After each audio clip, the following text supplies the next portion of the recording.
Hey guys, have you ever noticed how a single careless word from someone can throw your whole day into chaos? One insult, one dismissive comment, and suddenly your peace evaporates. Why do we allow others that much power over us? Or think about this, have you ever carried someone else's negativity home with you? Replaying their behavior in your mind until you've handed them hours of your precious energy. Why is it so easy to let another person rent space in your heart and mind for free? And here's the deeper question. What if you discovered that no one can actually make you angry, annoyed, or upset unless you hand them the keys? What if the secret to peace has been in your control all along? These three questions connect to a truth that Stoics like Marcus Aurelius, Epictetus, and Seneca all tried to hammer into our minds. Life will always throw challenges at you, but your reaction is always yours to command. Today, I want to show you not just how to avoid getting angry or bothered, but how to live with such deep calm that other people's noise becomes nothing more than background static. So let's begin. Lesson 1. Your reactions are your choice. Picture this. You're enjoying a quiet morning, coffee in hand. Maybe you're walking through the park, listening to the sound of birds. Then, out of nowhere, someone says something rude, something cutting or careless. In an instant, your calm vanishes. Anger rushes in. You feel your chest tighten. You think, why did they ruin my day? But here's the unshakable truth. They didn't ruin your day. You did. This is hard to accept at first, but once it sinks in, it changes everything. No one has the power to control your emotions unless you surrender it. Your reactions, your anger, your frustration.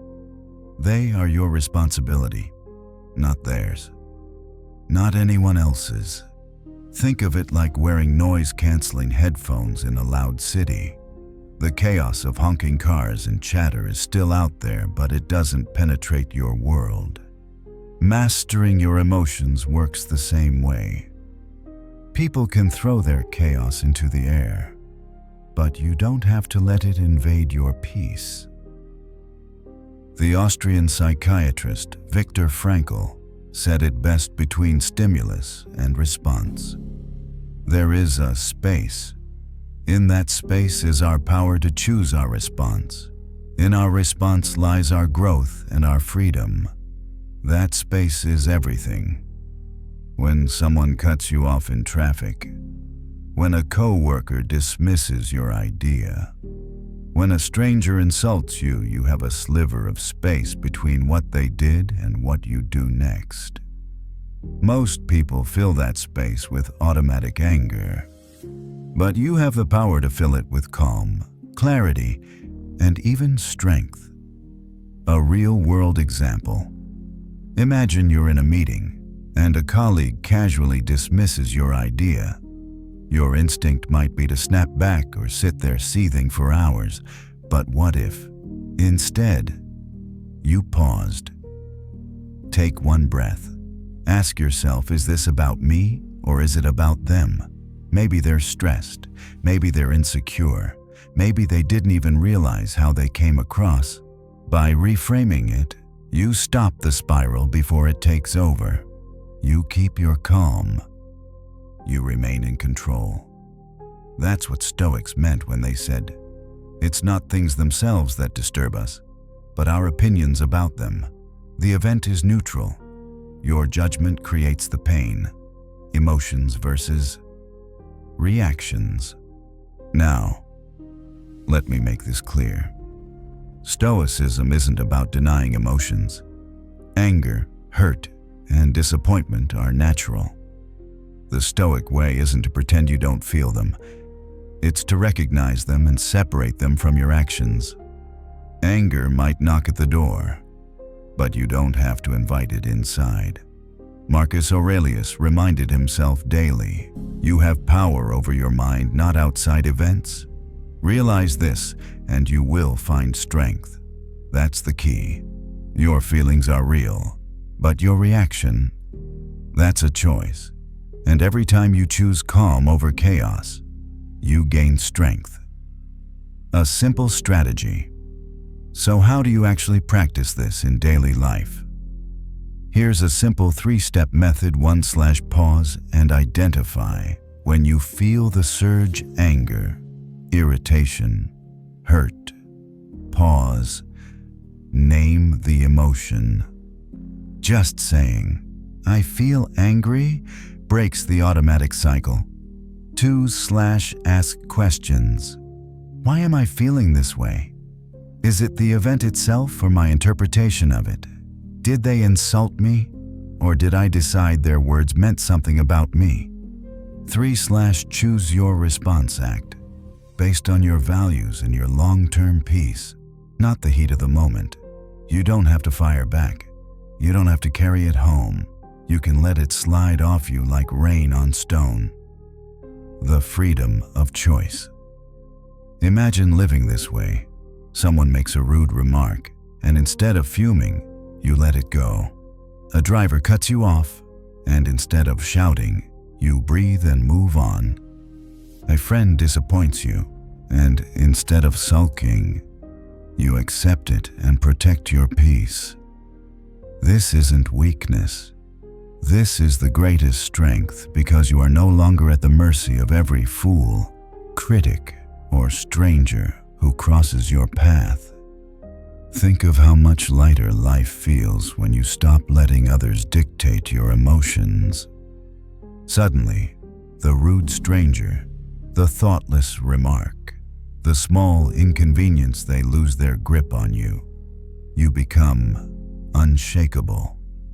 Epictetus said, "No man is free who is not master of himself." Freedom doesn't come from controlling the world, it comes from controlling yourself. So here's your first challenge. The next time someone presses your buttons, pause. Just pause.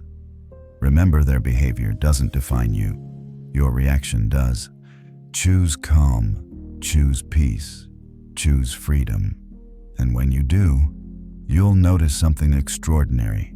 Life gets lighter, problems feel smaller, and you realize that nobody, no matter how cruel or careless, can truly steal your peace unless you hand it over. That's the first step to never being angry or bothered again. And when you master it, you'll see why the Stoics believed that emotional mastery isn't just survival, it's the path to real freedom. Lesson 2. Stop expecting people to behave like you. Think about this. You're the type of person who shows up for your friends, who answers the late-night call, who remembers the little things. But when you need help, silence, no one's there. That sting of disappointment hits hard, and the thought creeps in, how could they be so inconsiderate? I would never treat them this way. We've all felt this. And the anger doesn't come just from what they did or didn't do, but from the expectation we placed on them. The expectation that they would act as we would, that they would live by our code, our standards, our rules. Here's the hard truth: people don't live by your standards. They live by theirs. The root of frustration. Expecting others to think and behave like you is like trying to control the weather. You can't do it. And if you keep trying, frustration is guaranteed. Every person walks through life carrying their own experiences, beliefs, and priorities. Their choices reflect their journey, not yours. When someone disappoints you, when they let you down, interrupt you, criticize you, or simply don't give back what you give, it's not necessarily a reflection of you. It's a reflection of them. The Buddhist saying captures it. Expectations are the root of all suffering. The Stoics would agree. A real-world example. Imagine you're working on a group project. You prepare, stay on schedule, do your part. But one teammate consistently shows up late, underprepared, and uninterested. It's tempting to explode. Why can't they just do what I would do? But stop. That thought, that expectation is what fuels your anger.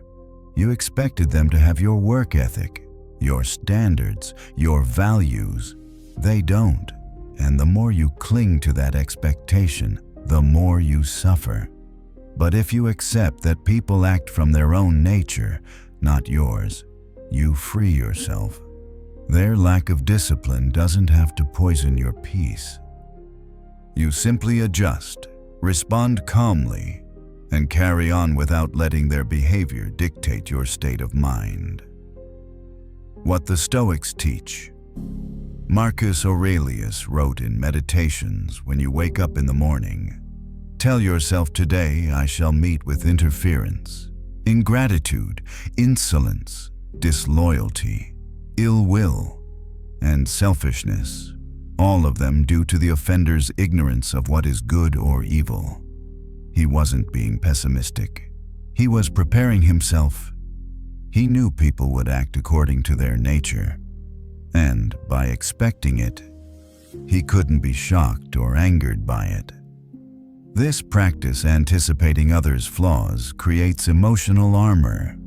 If you expect people to be perfect, you'll live in constant disappointment.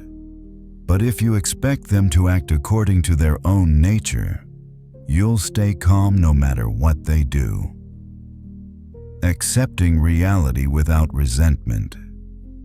Letting go of expectations doesn't mean tolerating toxic behavior.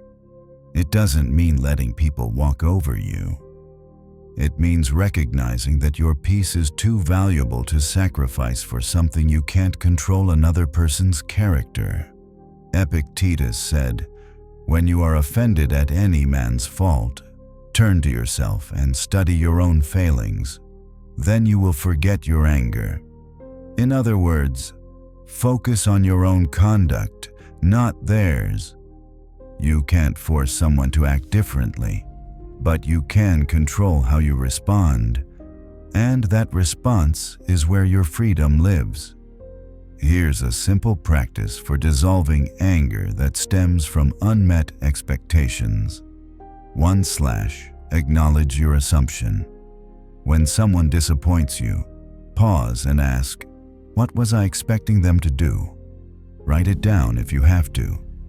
Just naming it reveals how much of your frustration comes from assumption, not reality. 2/ Challenge the expectation. Reflect. Is it realistic to expect this person to act like me? Probably not. People carry different values, backgrounds, and pressures. 3/ Shift the focus. Instead of burning energy trying to change them, shift your focus inward. How can I respond in a way that protects my peace? Maybe it means setting a boundary. Maybe it means walking away. Maybe it means letting go of resentment altogether. A liberating mindset. Think of how freeing this mindset is. The rude stranger who cuts in line, the friend who forgets your birthday, the coworker who never carries their weight. None of them have the power to disrupt your emotions unless you let them. When you stop expecting others to behave as you would, you take back control of your inner world. Their actions stop being personal. They simply are. And you remain calm, steady, unbothered. Lao Tzu put it beautifully. Care about what other people think, and you will always be their prisoner. The same applies to caring about how they behave. The moment you release the expectation, you release the chain. Another real-world example. Let's say a close friend cancels plans at the last minute. Maybe they do it often. You could spiral into anger if I were them. I'd never do this to someone I care about. That thought poisons the moment. But if you accept that they act from their nature, not yours, you don't take it personally. You adjust, do something else, and keep your peace intact. You may eventually set boundaries or adjust the closeness of the relationship, but you don't sacrifice your emotional freedom on the altar of their choices. A daily reminder. Here's a Stoic affirmation you can carry with you. People are who they are, not who I want them to be. And that's okay, because I choose my response. Say it in the morning. Whisper it when frustration rises. It shifts your focus from trying to control others to mastering yourself. So here's your challenge for this lesson. Today, when someone disappoints or frustrates you, pause. Don't ask, "Why are they like this?" Instead, ask, "Why did I expect them to be different?" and then release it. Every time you let go of expectation, you cut another chain that ties your peace to someone else's behavior. You reclaim your freedom. You grow stronger. Life becomes lighter when you stop expecting the world to match your standards. You don't lose your values, but you stop demanding that everyone else live by them. And in that acceptance, you find a peace that no insult, no disappointment, no broken promise can shake. Lesson 3. Let go of the need to always be right.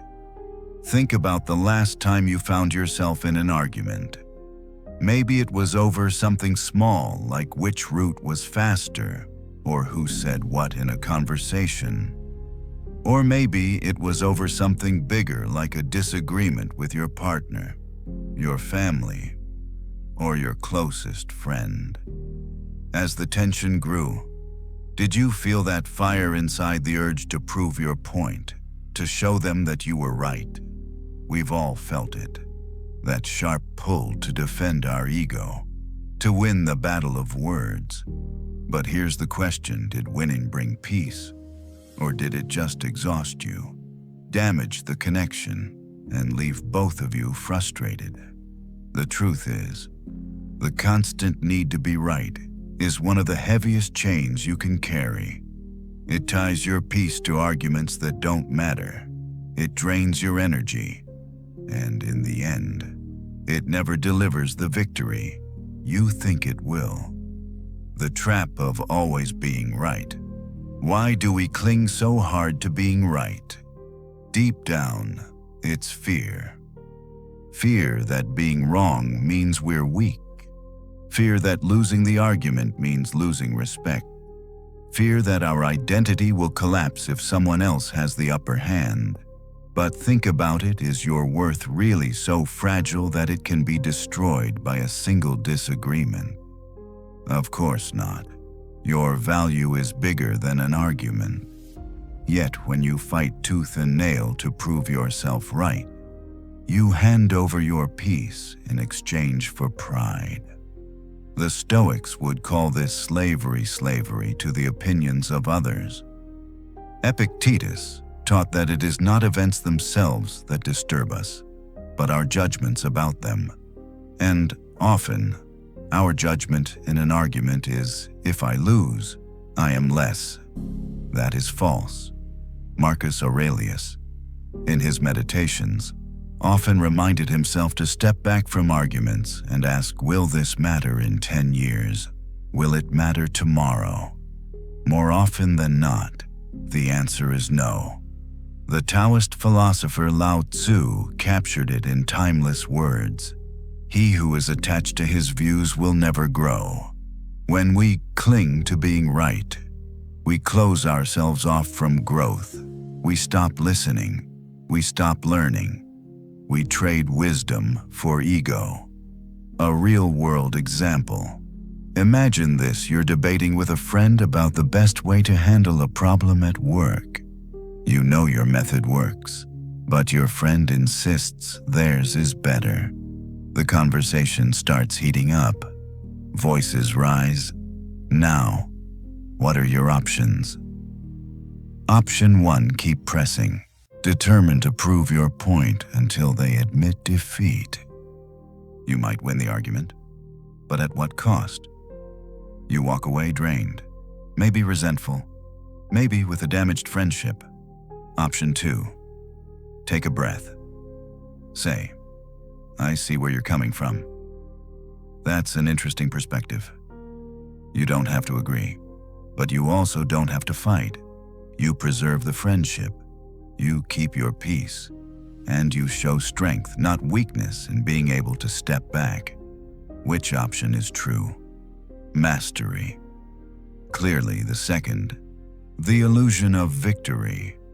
Winning an argument rarely feels as good as you imagine, because deep down, you know the other person didn't actually change, they just went quiet. You may have silenced them, but you didn't win their respect. On the other hand, when you release the need to win, you rise above the fight. You show composure, you demonstrate wisdom, and, ironically, that earns more respect than any clever argument ever could. This is why the Stoics placed so much value on restraint. Seneca once wrote, "A wise man is superior to any insults which can be put upon him, and the best reply to unseemly behavior is patience and moderation." In other words, strength is not in the words you throw back, it's in the control you maintain. A practical exercise. So how do you break free from the grip of always needing to be right? Here's a simple method: 1/pause before responding. When you feel that urge to argue, stop. Take one deep breath. Ask yourself, is this worth my energy? Will winning change anything important? 2/seek understanding. Not victory. Instead of defending yourself, ask questions. Why do you feel that way? What led you to that conclusion? Listening doesn't mean agreeing. It means respecting the conversation enough to learn something from it. 3/pick your battles. Some disagreements are worth addressing, like issues that affect your values, your future, or your integrity. But most, they're just noise. Don't waste your energy where it doesn't matter. Detaching ego from identity. Here's the deeper layer: letting go of the need to be right is about separating your ego from your identity, your intelligence, your worth, your dignity. These are not diminished when you say, "You may be right. I'll think about that." In fact, that response shows strength. It shows you value truth more than pride. The Stoics weren't concerned with winning arguments. They were concerned with living in harmony with themselves, with reason, with the world. That's why they placed such importance on humility. To the Stoic, humility isn't weakness, it's wisdom in action. Another real-world example. Picture yourself accused of something unfair at work. Your instinct is to argue, to defend your name, to lay out all the reasons they're wrong. But stop and ask, will this argument restore my peace? Will it change how they see me? Or will it just drag me into negativity? Often, silence or a calm acknowledgement is the stronger move. You might say, "I understand your concern. Let me think about that." That's it. Short, calm, firm. You don't waste energy. You don't hand them control. And you walk away with your dignity intact. The peace of letting go. Here's the paradox: when you stop needing to be right, you gain more peace than being right could ever bring you. Every unnecessary argument avoided is energy saved. Every moment you refuse to be dragged into battle is freedom reclaimed. And that freedom is priceless. The next time you feel the urge to argue, pause. Remind yourself being right won't make me happy. But being calm, will. That choice, that discipline is Stoic strength in its purest form. So here's your challenge for this lesson. Today, when someone pushes you into debate, don't bite. Instead, breathe. Ask yourself, do I want to be right, or do I want to be at peace? And then, choose peace. You'll be amazed at how much lighter your heart feels when you stop carrying the burden of proving yourself. You'll notice how much energy you save when you no longer fight every battle. And you'll discover what the Stoics knew all along. Freedom doesn't come from victory, it comes from self-mastery. Lesson 4. Stop letting others' words define your worth. Picture this moment. You're excited, full of passion, sharing an idea you've been working on for weeks. You're confident, you're proud. And then someone cuts you down with a dismissive comment. Maybe they laugh, maybe they roll their eyes, maybe they toss out a casual insult like, "That'll never work." Instantly, your confidence shrinks, your energy fades. Suddenly you're questioning yourself, replaying their words over and over in your head. But here's the truth. Their words didn't take your worth. You gave them permission to. The trap of validation. From childhood, we're conditioned to seek validation. A teacher's praise, a parent's approval, a boss's recognition. It feels good. And we start depending on it. The danger is this: when you rely on external validation, you give others the remote control to your emotions. Compliments make you feel worthy. Criticism makes you feel small. That is not freedom. That is imprisonment.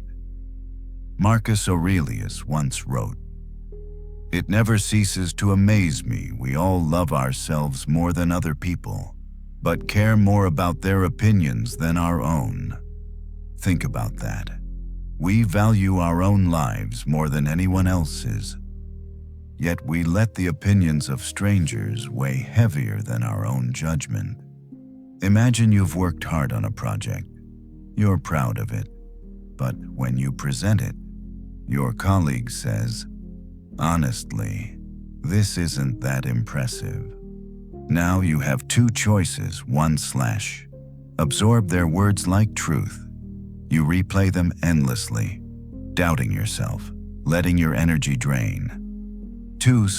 See their words as perspective, not fact. Maybe there's something to learn, maybe not, but their opinion doesn't define you. The difference between those two paths is enormous. One steals your peace, the other protects it. Epictetus taught, "If anyone tells you that a certain person speaks ill of you, do not make excuses about what is said of you, but answer, 'He does not know my other faults, else he would not have mentioned only these.'" That's freedom. The ability to hear criticism, even insult, and not be shaken by it. To laugh, to shrug, to say, "They don't know the half of it." Lao Tzu warned, "Care about what other people think, and you will always be their prisoner." The Stoics weren't against feedback. They welcomed it when it was constructive, but they refused to let empty criticism define their worth. Separating fact from opinion. Here's the key: separate fact from opinion. If someone says, "You missed the deadline," that's fact, you can verify it. If someone says, "You're terrible at your job," that's opinion colored by their emotions, their biases, their bad day. Most of the words that sting us are opinions disguised as truth. Once you learn to filter, you regain power. A simple strategy.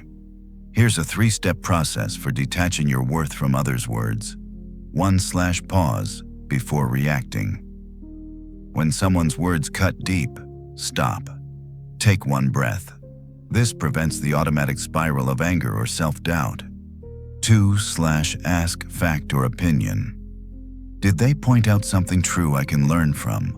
Or is this just noise, rooted in their perspective? 3/reaffirm your worth. Remind yourself, my value doesn't come from their approval. It's intrinsic. It's mine. It's untouchable. Another real-world example. Let's say you post something online. Within hours, someone leaves a harsh comment. This is stupid. You don't know what you're talking about. If you let those words define you, you spiral into anger and insecurity. But if you step back, you realize it's just one person's opinion, typed behind a screen, shaped by their own bitterness. Does it actually change who you are? No. In fact, sometimes criticism says more about the critic than the criticized. Their harshness often reflects their frustration, their envy, their pain, not your value. The Stoic shield. Think of this mindset like carrying a shield. Words will come at you. Some will be sharp, some careless, some downright cruel. But with your shield up, they bounce off. They don't pierce your heart. That shield isn't indifference. It's clarity. It's the ability to say, I hear you, but I decide what defines me. Constructive versus destructive now. Let's be clear. Stoicism doesn't mean ignoring all feedback. Growth requires listening, but there's a difference between constructive and destructive words. Constructive. Your presentation could be stronger if you explain this part more clearly. Destructive, your presentation was awful. You're terrible at this. The first can help you grow. The second deserves no place in your mind. The key is discernment. Keep the useful, discard the rest. The peace of self-definition. When you stop letting others' words define you, you reclaim peace. You walk into rooms without fear of judgment. You speak without hesitation. You live authentically because your worth is rooted in something deeper, your character, your actions, your values. Marcus Aurelius said, "Do not waste the remainder of your life in thoughts about others." When you do not refer your thoughts to some object of common utility.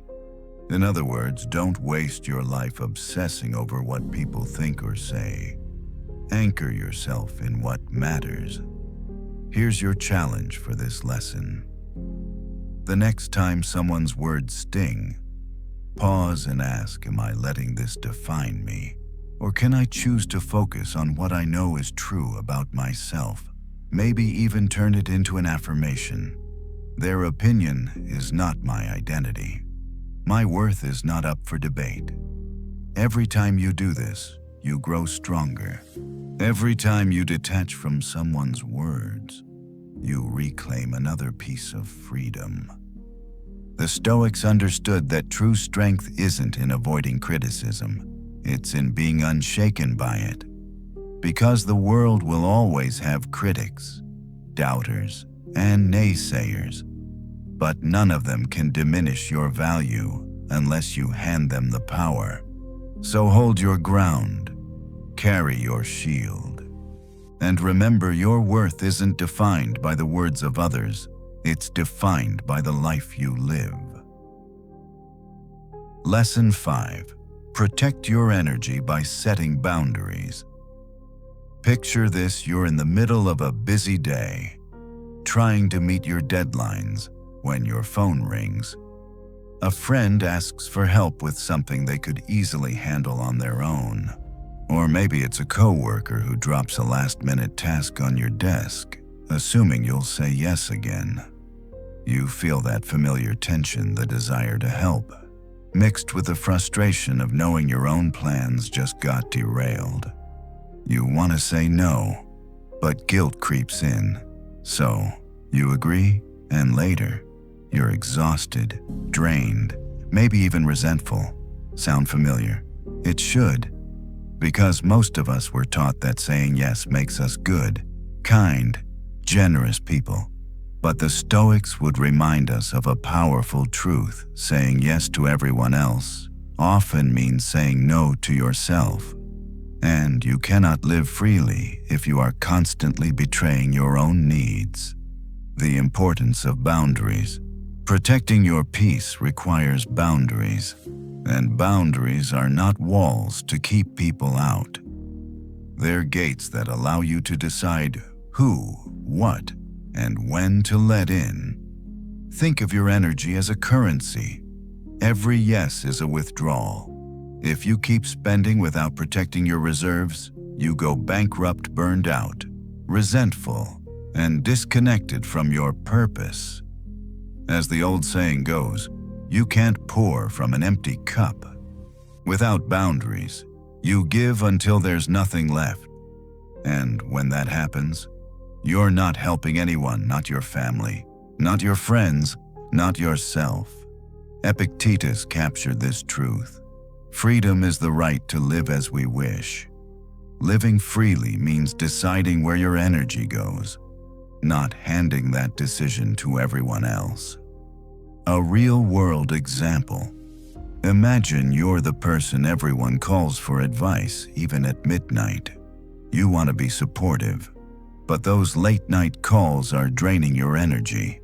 If you don't set limits, resentment builds. Now imagine instead saying, "I care about you, but I need evenings to recharge. Let's talk tomorrow." That's not selfish. That's self-respect, and it protects both your peace and the relationship. Because when you set clear boundaries, you teach others how to respect you. Boundaries are a form of discipline, the kind of discipline the Stoics valued above almost anything else. Marcus Aurelius wrote, "If you are distressed by anything external, the pain is not due to the thing itself, but to your estimate of it, and this you have the power to revoke at any moment." Without boundaries, you constantly blame others for overstepping, but in truth, the pain often comes from your silence. People aren't mind readers. If you don't communicate your limits, they will keep pushing, often unintentionally. Boundaries, then, aren't about controlling others. They're about controlling yourself, your time, your focus, your energy. How to set boundaries without guilt. Here's a simple 3-step approach to setting boundaries the Stoic way. 1. Be clear and honest. Don't dance around your limits. Say them directly. "I can't take on extra work this week. I need Sunday mornings for myself." People respect clarity. 2. Use I statements. Frame boundaries around your needs, not the other person's faults. Instead of, "You're always bothering me," say, "I need some quiet time after work to recharge." It's firm but not attacking. 3. Be consistent. Boundaries only work if you uphold them. If you cave every time someone pushes, they'll learn your limits aren't real. Consistency shows seriousness. Another real-world example. Let's say your coworker is in the habit of sending you tasks at the last minute, expecting you to fix everything, instead of silently resenting them. You could calmly say, "I'm happy to help when I can, but I need at least 24 hours notice." Notice how this doesn't attack. It doesn't accuse. It simply sets a condition. You're protecting your energy while keeping the relationship professional. Stoic anchors and Lao Tzu offered this wisdom. He who knows that enough is enough will always have enough. Boundaries are the practice of enough. Enough giving, enough overcommitting, enough neglecting yourself for others' demands.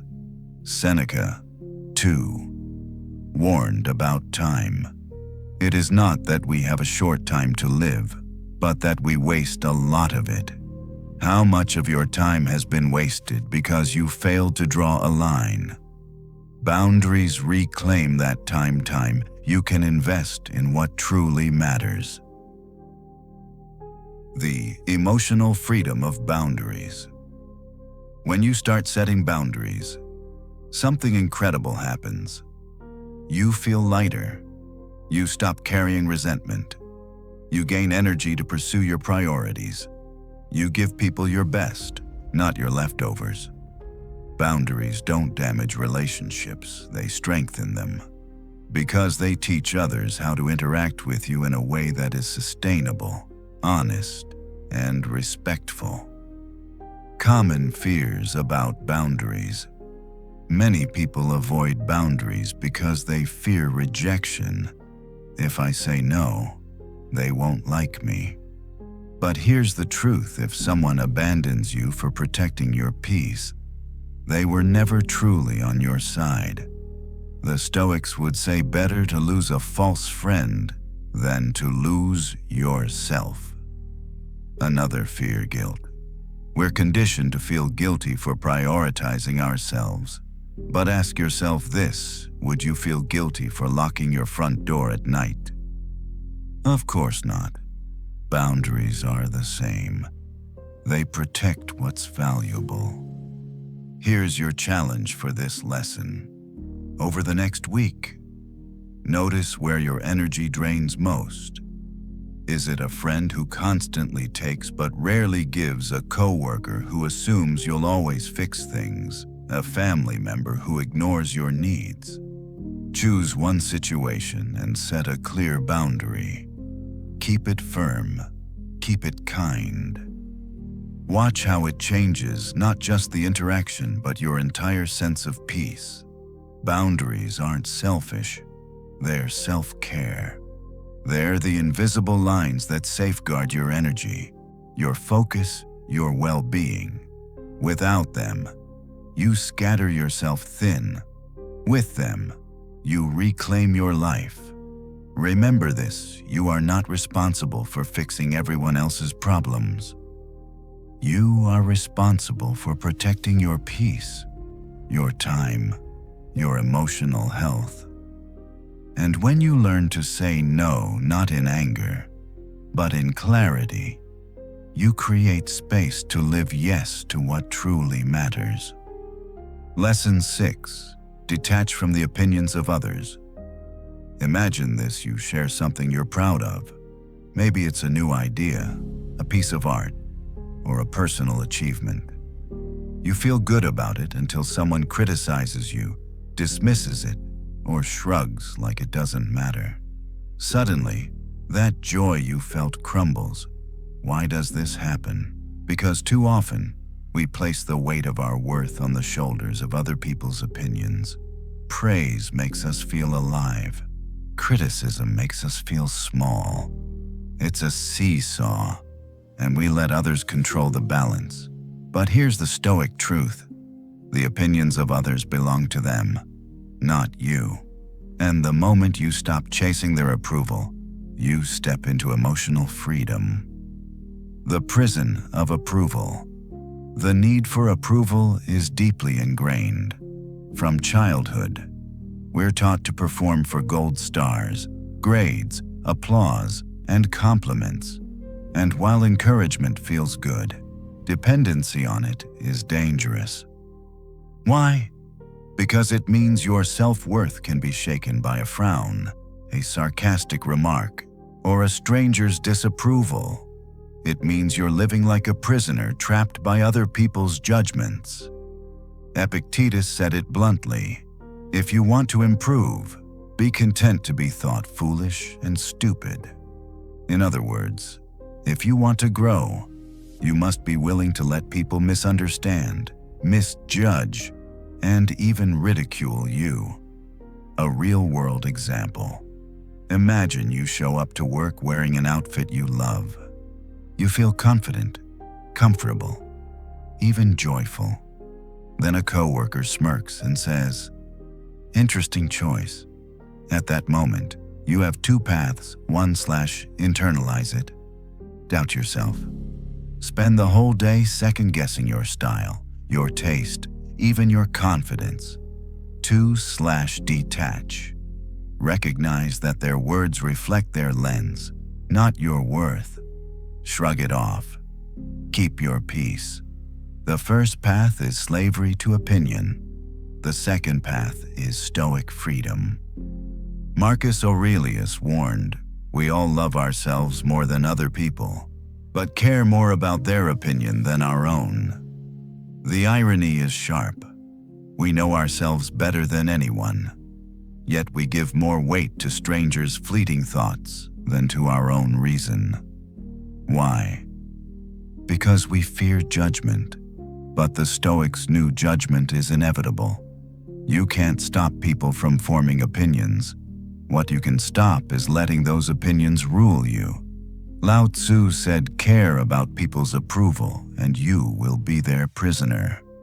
When you detach from that need, you unlock freedom. Filtering opinions. Detaching doesn't mean ignoring everyone. Constructive feedback is valuable. Criticism can sharpen you if it comes from a place of wisdom. But most opinions, they're just noise. Here's how to filter 1/ consider the source. Who is speaking? Do they have wisdom, experience, or genuine care?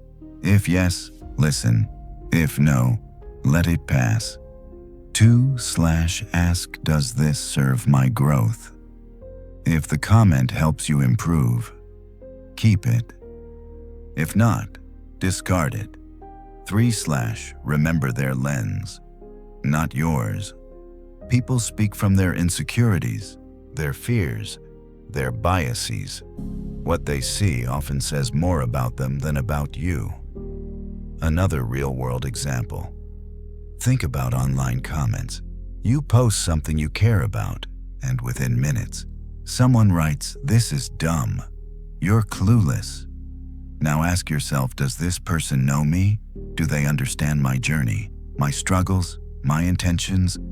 No. Their words reflect their world, not mine. So why give their voice power? Why let a stranger with no stake in your life hijack your peace? Epictetus would remind you, if a man is mistaken, instruct him kindly and show him his error. But if you cannot, blame yourself or not at all. In other words, don't take their ignorance personally. A shield for your peace. Think of detaching from opinions like holding a shield. Praise and criticism may come flying at you like arrows. Some are sweet, some are sharp. But with the shield, none pierce your heart. You acknowledge them, but you don't absorb them. This isn't coldness. It's clarity.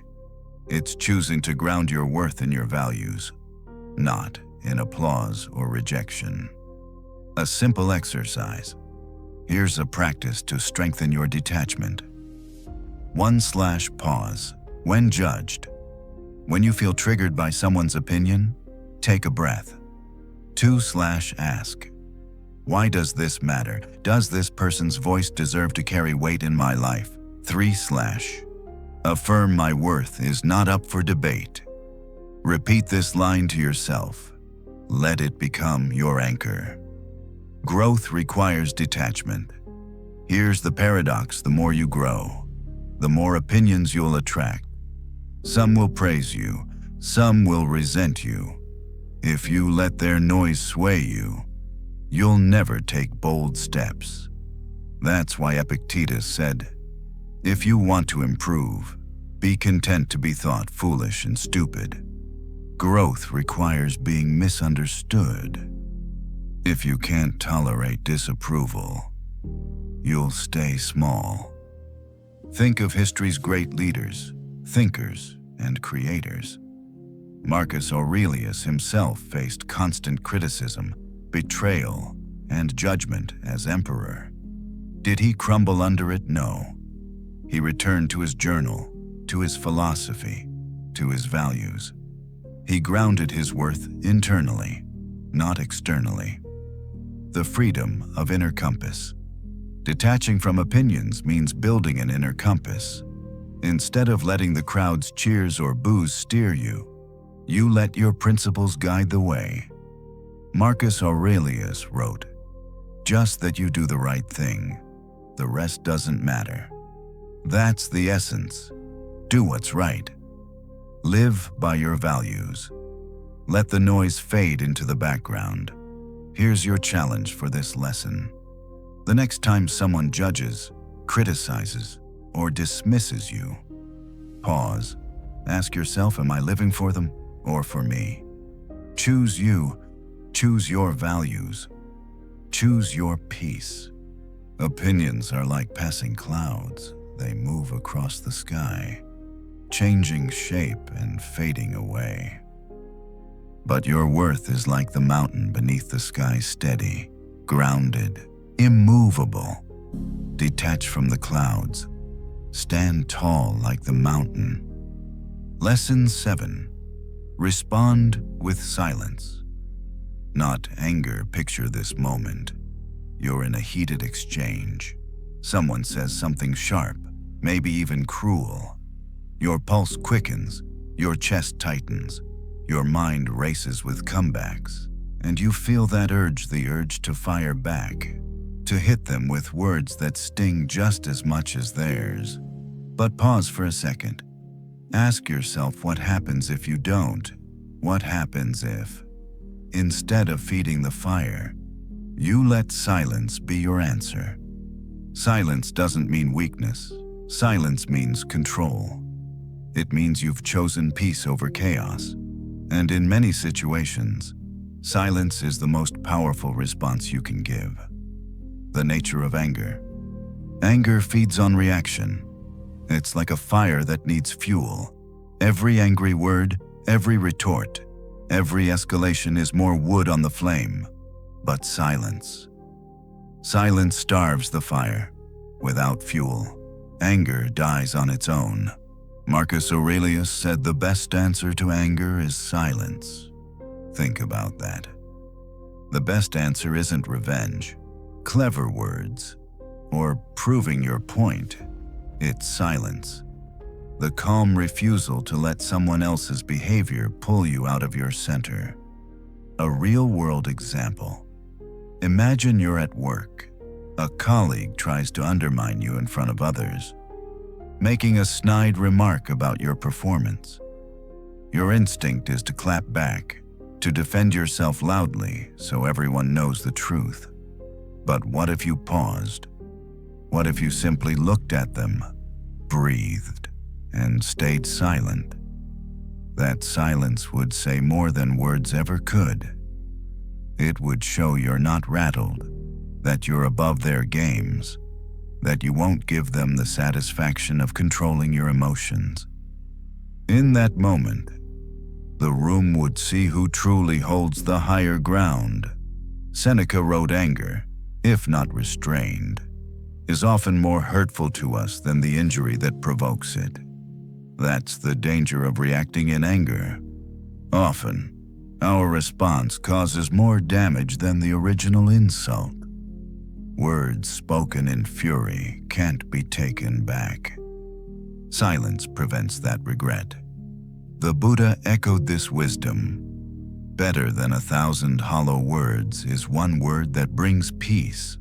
Sometimes the most peaceful word is no word at all. Silence as strength. Let's be clear, silence is not about avoidance. It's not about pretending the problem doesn't exist. It's about choosing the right response at the right time. Silence says, I will not be baited. I will not let your words dictate my state. I choose composure. This is not passivity. This is mastery. It's choosing not to hand over your emotional steering wheel just because someone else pressed a button. How to practice silence. Here's how to use silence as a tool, not a retreat. 1/pause before reacting when provoked. Breathe. Give yourself a gap between their words and your reply. 2/listen without defending. Sometimes people lash out simply to be heard. Let them talk. Your silence shows restraint and forces them to face their own words. 3/speak only when necessary. If a response is required, keep it calm and minimal. As the Buddhist teaching says, speak only if it improves upon the silence. Another real-world example. Picture a family argument. Someone brings up an old wound, throws harsh words your way, hoping to drag you into a fight. In the past, maybe you took the bait. Maybe you fought back, only to regret it later. But this time, you choose silence. You let their words pass, like wind blowing past a mountain. You remain steady. The result, their anger loses its fuel, and your peace remains intact. The perception of silence. Some may mistake silence for weakness, but think about it, which shows greater strength, being dragged into every conflict or holding your calm when provoked. The truth is, silence often commands more respect than 100 loud arguments. It shows you're not controlled by ego. You're not desperate to prove yourself. You're centered in something deeper: your values, your discipline, your peace. The Stoic shield. Think of silence like a shield. When insults, criticism, or provocation come flying at you, the shield of silence deflects them. You don't absorb the poison. You don't spread it back. You simply let it fall harmlessly to the ground. This shield doesn't mean you ignore injustice. If action is needed, you act, but you act with clarity, not with reactive rage. That's the Stoic way. A simple exercise. Here's a practice for mastering silence. The next time someone provokes you, don't respond immediately. Count to 5. Breathe slowly. Let the first wave of emotion pass. Ask yourself, will responding add value, or will it just escalate the situation? If silence serves your peace, choose silence. It won't be easy at first. Your ego will scream to fight back, but with practice, silence becomes your most powerful form of control. Here's your challenge for this lesson this week. Choose one moment to practice silence where you would normally react. It might be during an argument, a snide comment, or an online exchange. Instead of feeding the fire, stay calm, stay quiet. Let silence speak for you. Then reflect afterward. Notice how much energy you saved. Notice how much regret you avoided. And notice how your peace grew stronger because you chose control over chaos. Silence is not the absence of response. Silence is the presence of wisdom. It is the shield that protects you from needless battles, the pause that preserves your peace, the discipline that proves your strength. The world will always try to provoke you, but you are not obligated to answer every provocation. You are free to remain silent. Lesson 8. Practice gratitude to dissolve anger. Picture one of those days where everything feels stacked against you. The traffic is unbearable. Your plans fall apart. Someone snaps at you for no reason. By mid-afternoon, your patience is gone, and anger is bubbling just under the surface. You think, why does everything have to be so difficult? But what if, instead of feeding the frustration, you shifted your perspective? What if you reached for gratitude instead of anger? Gratitude is one of the most powerful tools we have for emotional freedom. Because here's the truth. It's impossible to feel truly grateful and angry at the same time. Gratitude acts like a mental reset button. It pulls you out of the spiral of negativity and refocuses your mind on what's still good, still present, still worth cherishing. The Stoics saw gratitude not as a polite practice, but as a discipline of the mind. Cicero famously wrote, "Gratitude is not only the greatest of virtues, but the parent of all others." Why? Because gratitude grounds you. It reminds you of abundance in the middle of hardship. It shifts your attention from what you lack to what you already have. And in that shift, anger loses its grip. Marcus Aurelius, in his meditations, often reminded himself to be thankful for the simple fact of being alive. When you arise in the morning, think of what a precious privilege it is to be alive, to breathe, to think, to enjoy, to love. When you practice gratitude, even the smallest things, breath, sunlight, a sip of clean water, become shields against anger and discontent. A real-world example.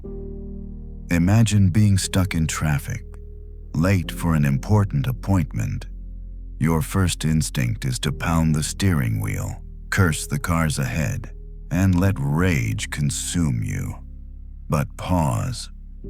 Instead, take a deep breath and ask, what can I be grateful for right now? Maybe it's the fact that you have a car at all. Maybe it's the chance to listen to music, a podcast, or an audiobook while you wait. Maybe it's that the traffic, though frustrating, means you're safe and alive. It doesn't erase the inconvenience, but it transforms your mindset. And in that transformation, the anger dissolves. Gratitude as a daily discipline. Gratitude is not something you only practice when life is easy.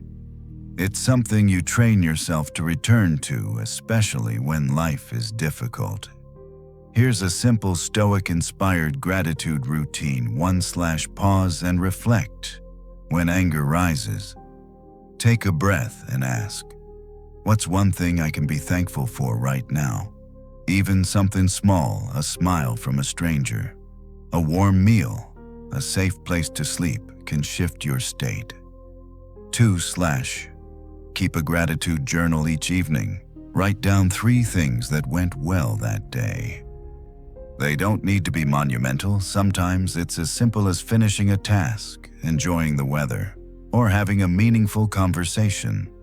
This trains your mind to look for good, even in chaos. 3. Reframe challenges. Instead of asking, why me, ask, what can I learn from this? How is this shaping me? Gratitude doesn't deny pain. It turns it into a teacher. Another real-world example. Consider a harsh criticism at work. Instead of fuming about how unfair it was, try reframing it. I'm grateful for the opportunity to grow, even if the feedback wasn't delivered kindly. This doesn't excuse the other person's behavior. It doesn't mean you accept poor treatment. It means you refuse to let their words dictate your peace. You extract what's useful, discard the rest, and protect your emotional balance. Buddha once said, let us rise up and be thankful. For if we didn't learn a lot today, at least we learned a little.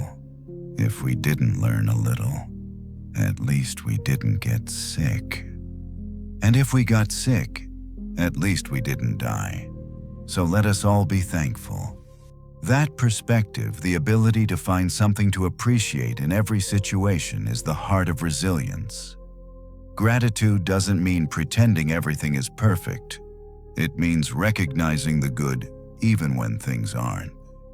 Seneca also reminded us, nothing is more honorable than a grateful heart.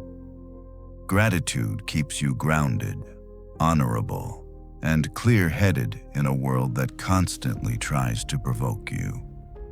Why gratitude dissolves. Anger.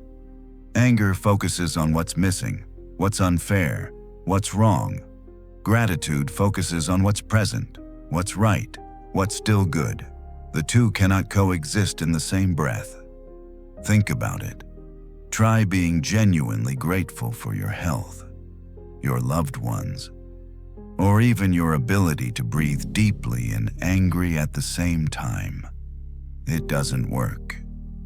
Gratitude interrupts the cycle of frustration and replaces it with calm. A shield against daily irritations, life will always give you reasons to be irritated: traffic, rudeness, broken plans, mistakes. But gratitude is the shield that prevents these irritations from stealing your peace. When you train yourself to ask, "What can I be grateful for right now?" you turn every frustration into an opportunity for perspective. Suddenly, the rude comment becomes a chance to practice patience. The delay becomes a chance to slow down. The loss becomes a reminder of what remains. Here's your challenge for this lesson. The next time anger rises, whether it's a small irritation or a big frustration, pause and name 3 things you're grateful for in that exact moment. It might feel forced at first, but keep practicing.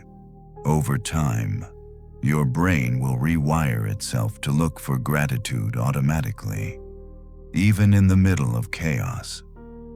Gratitude is not about ignoring pain or pretending life is easy.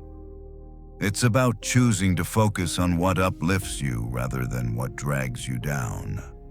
It's about realizing that even in hardship, there is something, however small, that deserves your thanks. And when you live this way, anger loses its power. Gratitude dissolves it, leaving behind calm, clarity, and strength. That is the power of Lesson 8. Practice gratitude to dissolve anger. Lesson 9. Reframe criticism as a tool for growth. Think about the last time you put yourself out there at work, in your family, or even online. Maybe you shared an idea you believed in, created something you were proud of, or made a decision you thought was right. And then it came criticism, harsh words, doubt, someone pointing out flaws you didn't see. Your first reaction: defensiveness, anger, maybe even shame. That's normal. Nobody enjoys being criticized. But here's the truth. Criticism, if handled wisely, is one of the greatest tools for growth. It all depends on how you choose to see it. Do you see criticism as an attack or as an opportunity? The nature of criticism. Most people treat criticism like poison. They recoil, resist, or retaliate. But criticism is rarely the real enemy. The real enemy is the meaning we attach to it. We hear, "Your work isn't strong enough," and we think, "I'm not good enough." But that leap is false. Criticism is about performance, perspective, or opinion, not your worth. The Stoics remind us to separate judgment from fact. Someone else's words are not truth. They are data. And data can be useful if you know how to handle it. A real-world example. Imagine you prepare a presentation at work. You've poured effort into it. When you deliver it, a colleague points out several flaws. Your instinct may be to bristle. "They're just trying to undermine me." But pause. What if, instead, you asked, "Is there truth here? Can I use this to improve?" By reframing it, you turn what feels like an attack into a stepping stone. You take what's useful, discard what's not, and walk away stronger. That shift from defensiveness to curiosity is the essence of Stoic growth. Epictetus offered this timeless reminder. If anyone tells you that a certain person speaks ill of you, do not make excuses about what is said of you, but answer, "He does not know my other faults. Else he would not have mentioned only these." This is more than humility, it's perspective. It's the realization that criticism is not the end of the world. If anything, it's often incomplete. Seneca wrote, "We are more often frightened than hurt, and we suffer more in imagination than in reality." Much of the sting of criticism comes not from the words themselves, but from the stories we tell ourselves about them. Filtering criticism. Not all criticism deserves your attention. Some is constructive, some is malicious. The Stoic task is to filter with wisdom. 1. Pause before reacting. Don't lash out. Don't shut down. Breathe. Let the emotional wave pass. 2. Evaluate the source who is speaking. Do they have knowledge, experience, or genuine care? If yes, listen closely. If not, let it pass. 3. Find the lesson. Even poorly delivered criticism can hold value. Ask, what can I learn from this? How can this help me grow? Another real-world example. Suppose a family member criticizes your lifestyle choices, your career, your diet, your decisions. In the past, maybe you argued back or shut them out. But what if you responded differently? You could say, "I hear your concern. I'll think about what you've said." That's it. Calm, respectful. You don't have to agree. You don't have to fight. You simply acknowledge. Then later decide what to keep and what to discard. That approach protects your peace and leaves space for growth without fueling conflict. The opportunity. Hidden in criticism. Criticism, when reframed, is like a mirror. It shows you things you might not see on your own blind spots, weaknesses, habits that need refining. It's uncomfortable, yes, but growth rarely happens in comfort. To the Stoics, discomfort was a teacher. Marcus Aurelius reminded himself, "What stands in the way becomes the way." Criticism may stand in your way, but it can also point you toward progress. Why criticism hurts. Criticism hurts most when it collides with ego. Ego says, "I'm flawless. I should never be questioned." When criticism cracks that illusion, we feel pain. But if you approach life with humility, criticism loses its sting. You no longer expect to be perfect. You welcome correction as part of the journey. This is why Lao Tzu said knowing others is intelligence. Knowing yourself is true wisdom. Criticism can help you know yourself better if you're willing to look honestly. The Stoic shield against malicious criticism. Of course, not all criticism is constructive. Some comes from envy, ignorance, or malice. The Stoic shield is to separate the critic's intent from your own growth. If it's constructive, use it. If it's malicious, discard it. Either way, you stay free. Their words don't define you. Only your response does. A practical exercise. Here's a practice to turn criticism into growth.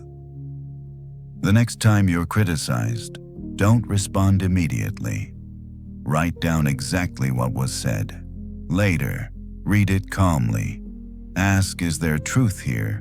What can I learn? What can I discard? Apply the lesson if it serves you. Release it if it doesn't. This turns every criticism into either a lesson or nothing at all. Either way, you win.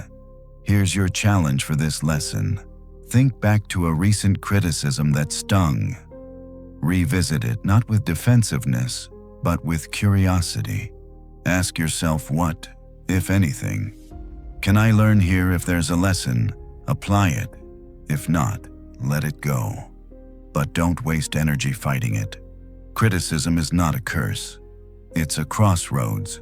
One path leads to resentment, anger, and stagnation. The other leads to humility, growth, and strength. The Stoics chose the second path. They knew criticism could either enslave you or shape you depending on your perspective. So reframe it, use it, grow from it. That is the power of Lesson 9. Reframe criticism as a tool for growth. Lesson 10. Master the art of letting go. Picture this: you're holding a burning coal in your hand, waiting for the perfect moment to throw it at someone who hurt you. You grip it tighter, determined to strike back. But as you hold it, the heat sears your skin. The longer you cling to it, the more you suffer.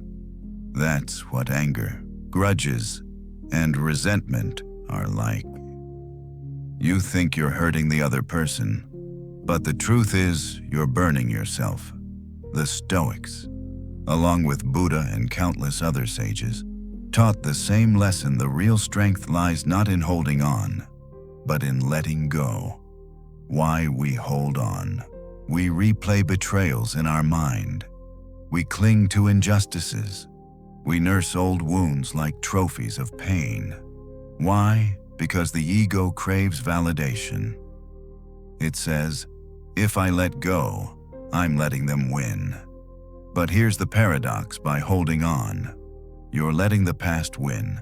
You're letting the offender live rent-free in your mind, long after they've forgotten what they did. Marcus Aurelius gave a stern reminder: do not be disturbed by what is outside your power. Let it go, and you will find peace. A real-world example. Imagine a coworker takes credit for your idea in front of the boss. The anger rises. You stew on it for days, maybe weeks. Every time you see them, your blood boils.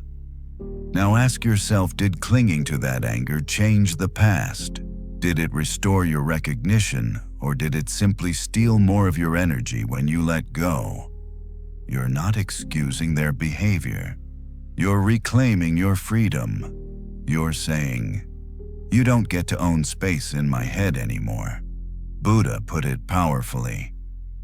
Holding on to anger is like drinking poison and expecting the other person to die. Seneca echoed the same principle. Anger, if not restrained, is more hurtful to us than the injury that provokes it. And Lao Tzu offered this: when I let go of what I am, I become what I might be.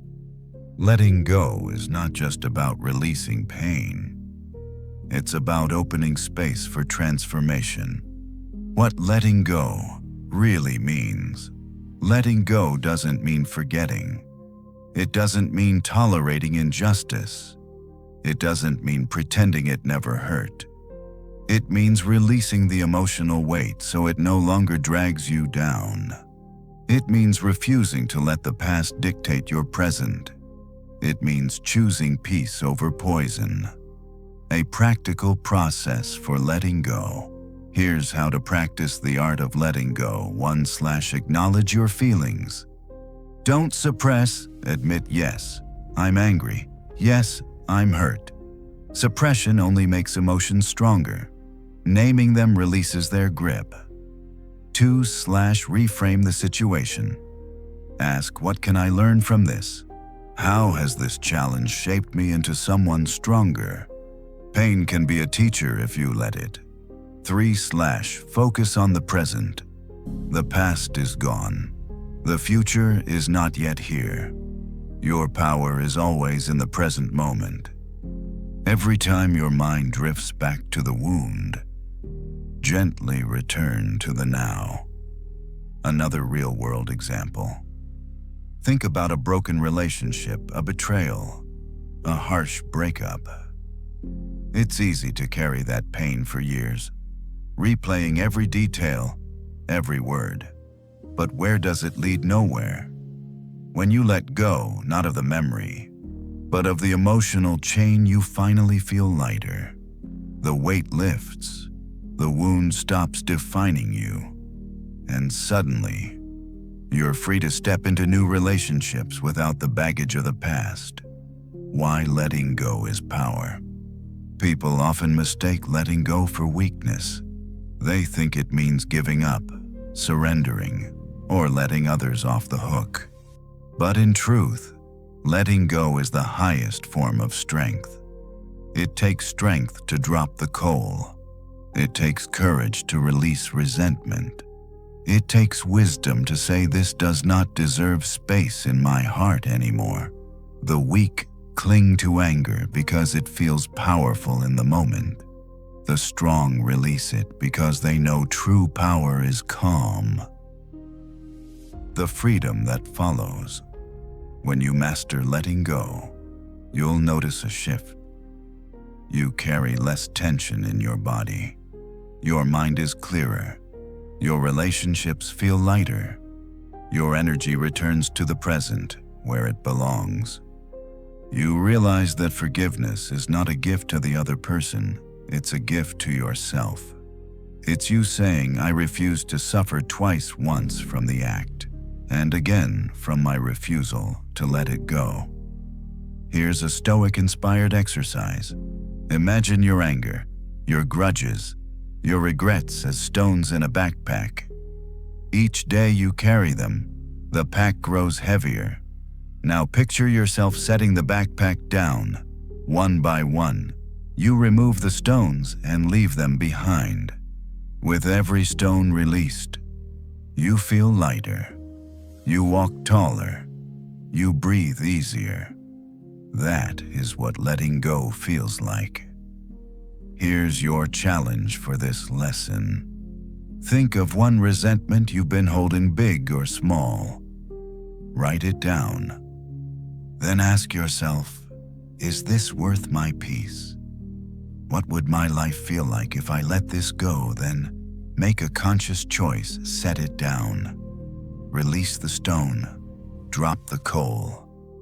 Life will give you plenty of reasons to hold on to anger, to grudges, to pain. But every time you choose to let go, you choose freedom. The Stoics knew that the lighter you are, the stronger you become. And in the end, peace is not found by clinging, but by releasing. And so, my friend, we close this journey. 10 lessons, 10 reminders that peace is not handed to you by others. It is chosen, built, and protected by you.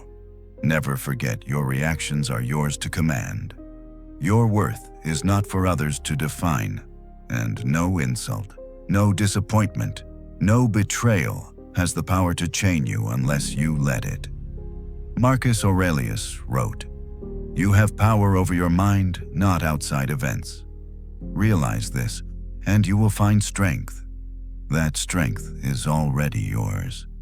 Each pause you take before reacting, each moment of silence instead of anger, each act of gratitude, each boundary you honor, these are the stones that build your inner citadel, a fortress no one can storm. Carry this with you. Protect your energy. Choose calm over chaos. Choose freedom over resentment. And remember, mastery isn't about what happens to you, but how you rise to meet it. If these lessons gave you value tonight, don't keep them to yourself. Share them with someone who needs them. And if you want to keep walking this path of Stoic wisdom with me, take a moment to like this video and subscribe, but only if you truly find meaning here. Thank you for spending this time with me. Until we meet again, stay steady, stay strong, and above all, stay unshakable. Good night. Sweet dreams.